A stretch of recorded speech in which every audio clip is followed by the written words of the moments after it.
Bagfuel, baby. I worked for No G-Unit. statute of I worked for limitation. G-Unit for a long time, man. I did, rest in peace, Chris Lighty. Shout out to James Cruz. Shout out to Street Elements. I did street team from everything from 50 Cent is the Future to, I think Before I Self-Destruct. Video game and all that. I did all of it, like all the Video Northeast. I game. did Connecticut, Mass, New Hampshire, Maine, Rhode Island.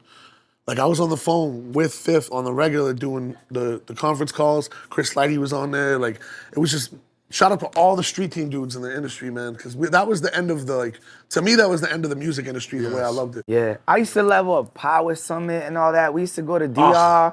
I'm talking about crazy. We got stories. We used to go to DR, and that was when the money was flowing still in the industry. This dude stole this dude's bottle of Hennessy. This is how we got cool, Mr. Fab. This is a funny ass And story. Pusha T. Yeah, Pusha T's was at the with- table man. playing blackjack with me. Yes. I didn't know what the fuck I was doing, but Clinton Sparks knew blackjack very well. He's like he's a degenerate gambler. He's a card counter. But yeah, Right. we're sitting there, we're playing, and this dude leaves a bottle of Hennessy. Now, mind you, this is an all-inclusive resort. Drinks are free, but there's a bottle of Hennessy right here. And Term's like, Fresh whose is from the that? hood, We're like, man, I don't know. like- I'm like, is it yours, Pusha? He's like, nah. I'm like, I knew it wasn't Clinton's, he don't drink. So I'm like, whatever, and Term just takes it and dips with it. I was young, bro. Yo, the dude comes back, we weren't that young. Yo, the dude comes back, Early 20s, what? it was 20s. 2006, so it was whatever. I was in So my early early 20s, yeah. So the dude comes back and he's like, who the fuck took my Hennessy? And I'm like, everybody's looking at him like, who the fuck's man's is this? You're in the DR, the all-inclusive fucking spot. I mean, mind you, he did steal his bottle. But it wasn't like this. It wasn't like this. It was like the $20 small-ass bottle. Oh, the little bottle. He left the And bottle, he he left. left. I'm He like, stole the purse? Yeah, so yo, Pusha wanted nothing to do with the whole situation. He's minding his business, and the dude comes over and gets loud, and we're like, we're about to get into it.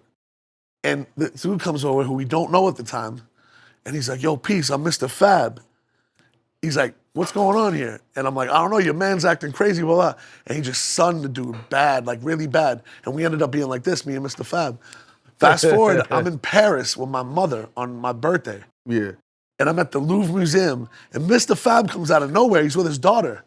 And I'm like, yo, it's my birthday. And he goes, what? Me too. And I'm like, January 23rd? He goes, yeah. I go, 1982? He goes, me too. Nah, get the What's the fuck odds of out that of shit? That's In crazy. Paris, after that story. Like, That's that's crazy. crazy, bro. shout out to Mr. Fab, Yeah, man, Fab is like, if everybody in hip-hop was like Fab, it'd be a better place. He's like a Bun B level of like cool cat where like he Word. brings hip-hop together. But yeah, I wanted to say that, I never really got to answer when y'all were asking about like, hanging out with rappers and like what was the fun time. Like for me, it was when Statik had the studio in the basement. Like he had the studio in the basement. It's still in the basement, but the old- Myrtle and Broadway. Myrtle and Broadway. Like when we was on Myrtle and Broadway, we was Zombie there. World. How long I did you know, live they on got all Myrtle? the How long you live crackheads on Myrtle and and the Broadway? 8 years. 8 Zombie years. World. So And it's for- still bad over there. For 8 years, we were in the basement. Treacherous over and there. like, yeah, but that's what made it so dope because we was really in the shit. And then all the like biggest rappers in the world were coming to the basement. Yo, you had to have So- guts to walk to the Right, store. right there by Woodhull? Right? Yeah, you had to have guts to walk to the store, bro. Like, son, where the I know sign the area. is? No, I know it. I So know the the area. crib is right here. So I'm talking about we had like There's bullet holes in my window. A-list. There's like, bro, We had- it's I'm thinking crazy. Harry's is right there. We had Yeah, bro. everybody in that basement, bro, from like Everyone. everybody ever. Like Yo. and we made like probably what, 50 albums. Let's talk in about there, a like- couple. Let's just talk about a couple careers that started there. Yeah. This dude, Action Bronson, right? My man Paulie, who now has Uncle Paulie's in LA, Ill Sandwich Spot. I'm playing pool with him and Max Fish. We getting twisted and all that. And he's like, yo, man, I never bother you about music, but remember this name, Action Bronson. So I'm like, all right, interesting name. You don't forget that name. So fast forward like a month, Lloyd Sear sends me this video, and it's Action in a prosciutto ham store walking around. And I'm like, sounds yo, just like it. this dude's kind of, I like it. So I DM'd him. It was a snowstorm in New York. The whole city was shut down. And me and Term were like, let's do a live album on live stream. We'll do an EP real quick tonight. And I hit up a couple people. I think Action's maybe one of two people that showed up, maybe 2-3 people. But I hit him up and I'm like, yo, we never met each other, nothing, but I seen he followed me. So I DM'd him on Twitter and I was like, yo, here's the address. We're doing a live EP, pull up. He showed up like an hour later in shorts and sandals. The snow was literally this deep. And he showed up with sandals and shorts. And this is in Bushwick. And I'm like, oh, I fuck with this dude. So then, Murder and Broadway. that's too. how. Myrtle and Broadway. The next day, That too. Add that on top. yo, of the it. next day, he was on Two Dope Boys on our song. That's the first time he was ever on the internet. That's a fact. Yeah. I love that. He credits us for Shout him. out to Action, man. For We him got a getting his classic first album, all placement that. on the internet. So fast forward, Wiz Khalifa came out. Well, this is before that, but the end of the story is after that. Wiz Khalifa came out, and I'm reading in XXL, the source or something. They're like, this is Pittsburgh's Nas. And I'm like, what? That's a bold statement. So I listened to his single, and it was not Pittsburgh's Nas, bro. Yeah. I wasn't fucking with it. And his people hit me up, and I was like, nah, his man, shout out to Boaz, who was on Rostrum. He came through with a brown paper bag for a beat. And he's like, Artie, shout out to Artie. Artie's like, yo, Wiz wants beats from you, but he ain't bringing you no brown paper bag. Like, you gotta like just send him the beats. And I was like, nah, I'm good. I passed on it. And I stood on how I felt. But guess what? Then he came out with Kush and Orange Juice about 2 years later, and I really fucked with it. I was like, oh, he got a lot better. He found his sound.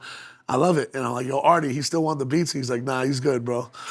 So then Artie brings me this video. He sends me this video, this like little white dude, 17 years old, rapping. It's Mac Miller. And I'm like, I'm not letting this happen again. Not with you guys. So I was like, bring him to a radio show. Never been in New York City in his life.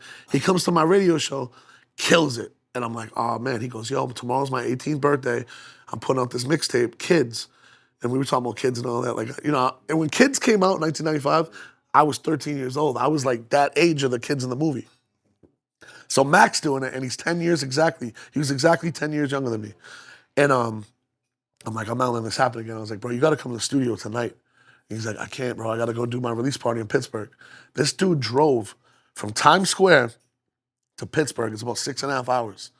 And drove right back to my studio. And I called Term, and I'm like, yo, you gotta come to New York right now. Term's like, bro, I'm not coming to New York right now. I go, listen to me. This kid, Mac Miller. He goes, who the fuck's Mac Miller? I was like, trust me. Come to New York right now.